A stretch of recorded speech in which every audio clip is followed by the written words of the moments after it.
Hello mga kaibigan, welcome back to my channel. This is me again, your Mama You. And today's video po, may tuturo naman po ako sa inyong bagong recipe. At ito po ay pwede nating pagkakitaan. Ito ay ang pizza. Narito ang kanyang mga ingredients. 3 cups of white flour, 1/2 cup of white sugar, 1/4 cup of vegetable oil, 2 eggs, 1/2 teaspoon of salt, 1 teaspoon of baking powder, and 1 pack of yeast, and 1/2 cup of milk, fresh milk, then the lukewarm water. I-mix na natin ang lahat ng ingredients. Una ay ang flour, sifted flour. Ano ba yan? Mag-iiwan tayo ng konti para sa kanyang dough mamaya. Tapos yung white sugar. Ayan. Unahin muna natin yung mga dry ingredients. Yung 1/2 teaspoon of salt or iodized salt. Then the 1 teaspoon of baking powder. And the 1 pack of yeast or 1 tablespoon of yeast. Ayan. Mix muna natin sila. Actually, mas maganda talaga na yung yeast ay i-ano na natin sa lukewarm water. Pero mas preferred ko kasi na gamitin ito actually sa diretso na para lahat magamit. Kasi minsan kasi hindi pare-pareho. Silagay na natin ang 2 pieces of egg. Next ay ang ating evap milk or fresh milk.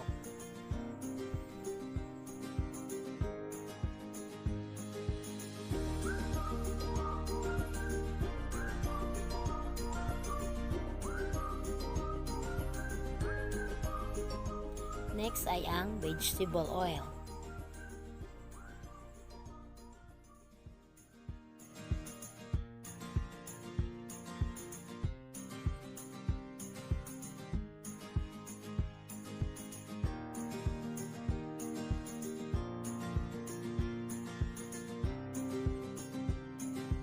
Pag na-mix na natin ang lahat, pwede na natin siya lagyan ng lukewarm water.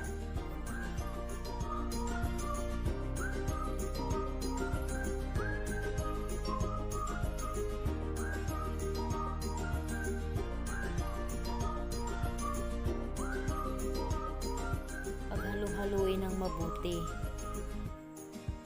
Yan. Kapag ganito, lalagyan natin siya ng konting harina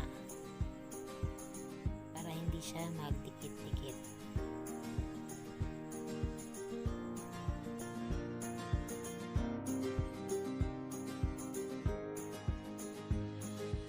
Masahin natin ng mabuti ang dough para pantay ang texture niya.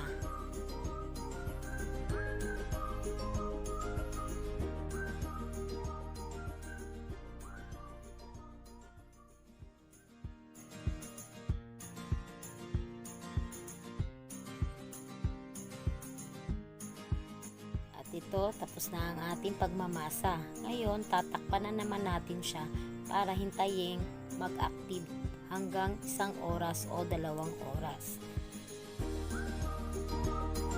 1 hour later. Ito ang kanyang mga lalagyan.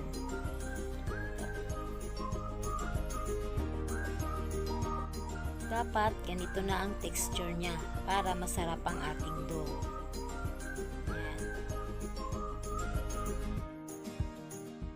Hati-hatiin natin sa 4 na piraso o pwede sa 5. Tapos, i-roll natin pabilog.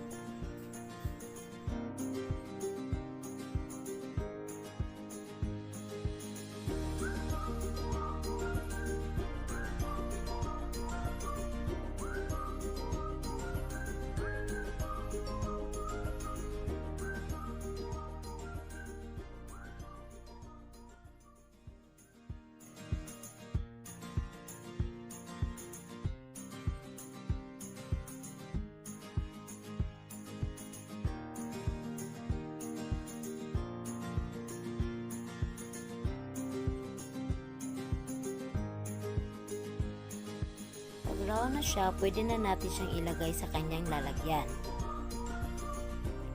Ito, gaya nito.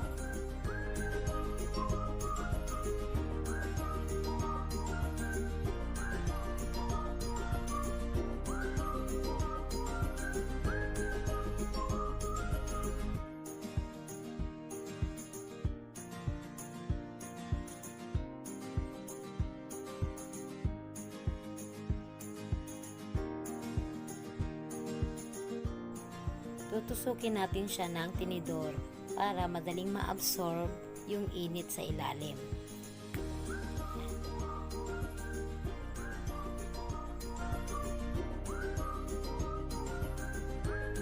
Ngayon, magluluto na ako ng pizza sauce. Ihanda ko ang kasirola na may konting tubig at lalagyan natin ng tomato sauce na Del Monte.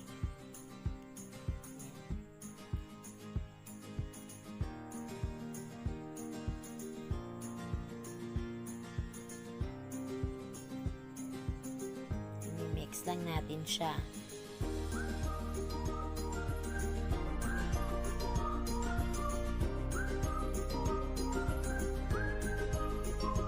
I-mix ko na ang 3/4 cup of ketchup na may kasamang powder pepper at saka oregano powder.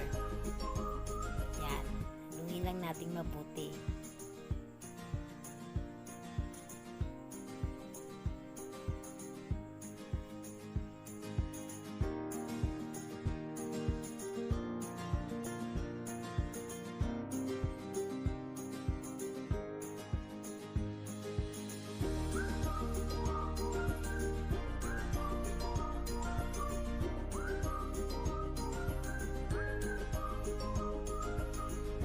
Ngayon, titimplahan na natin siya ng pampalasa.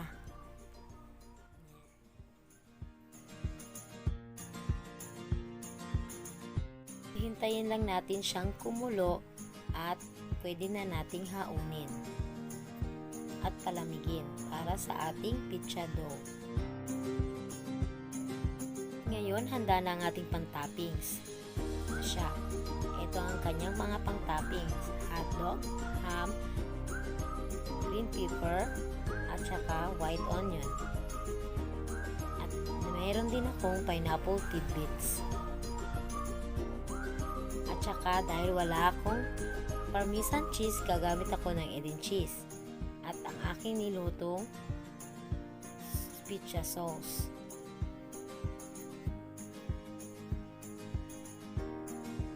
Una, ilalagay ko ang pizza sauce.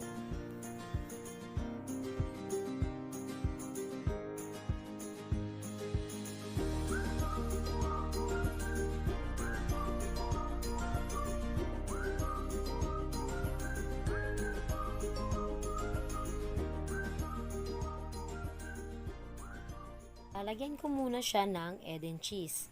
Mas masarap kung gagamitin nating cheese ay ang Parmesan. Kaya lang, medyo mahal at saka walang stock dito sa amin. Kaya mas alternative kong gamitin ay ang Edin cheese.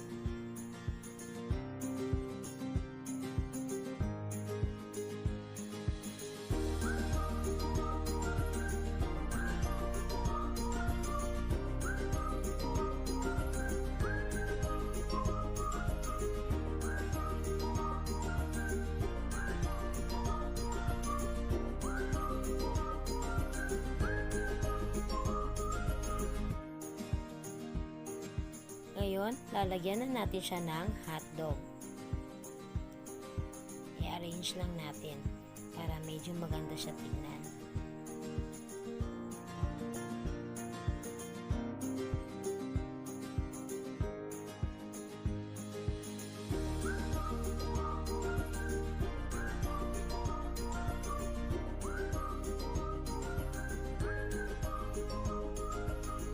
Sa susunod naman natin ay ang ham.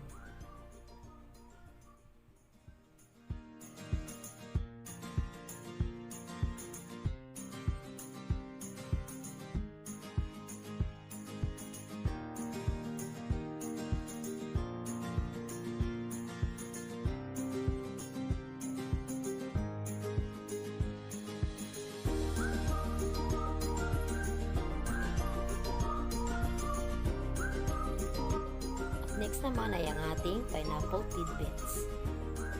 Isa kasi ito sa napapasarap sa ating pizza.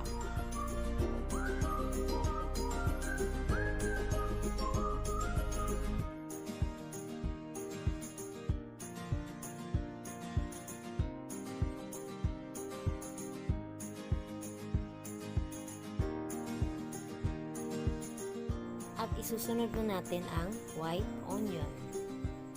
Depende sa inyo kung gusto nyo bang pabilog ang pagkahiwa or pataas.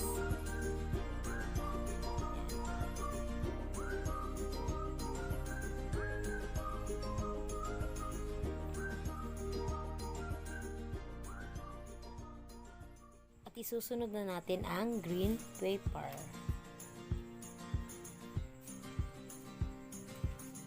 Isa to na nagbibigay bango sa ating pizza na may kasamang pizza sauce.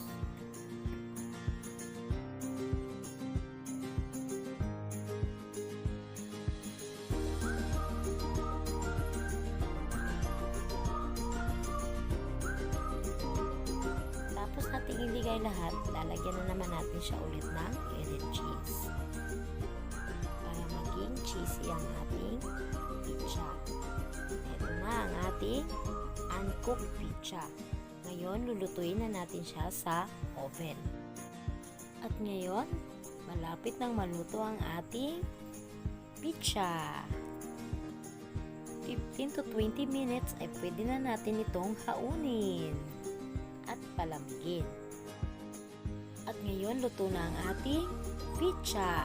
Sa halagang 100 pesos or 120 pesos, pwede na natin itong gawing pagkakitaan dahil masarap at masustansya ito na paborito ng lahat.